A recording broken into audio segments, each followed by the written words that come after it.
Ölkəmizdə bir çox özəl məktəb uşaqları əsasən xaricə göndərmək üçün çalışır. Bəzi məktəblərdə tədris proqramının fərqliliyi bunu deməyə əsas verir. Bu fikirlər Milli Məclisin Ailə, Qadın və Uşaq Məsələləri Komitəsində keçirilən iclasında səslənib. Komitənin yaz sessiyasının iş planının təsdiq olunduğu iclasda mülki, prosessual və ailə məcəlləsi, eləcə də məişət zorakılığının qarşısının alınması haqqında qanun layihəsi müzakirə edilib. Komitə iclasında həmçinin boşanmalarla bağlı parlamentdə dinləmənin keçirilməsi təklif olunub.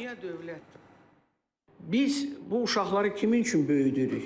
Azərbaycan üçün, yoxsa hansısa bir xarici bir ölkə üçün? Mən başa düşürəm, biz hamımız istəyirik ki, uşaqlar yaxşı təhsil alsın, hansısa bir xarici ölkələrdə, onun üçün xüsusi proqram var, bilirsiniz, dövlət tərəfindən dəstəklənən və s. Amma yenə də, bax, burada mən buna xüsusi deyərdim ki, fikir vermək lazımdır ki, biz kimi yetişdiririk?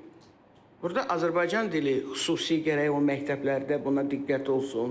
Azərbaycan tarixinə xüsusi diqqət olmalıdır. Tütün məhsullarının istifadəsinin məhdudlaşdırılması ilə bağlı məsələnin müzakirəsinə bizim də komitə olaraq yəni qatılmağımız yəqin ki, məqsədə uyğun olardı.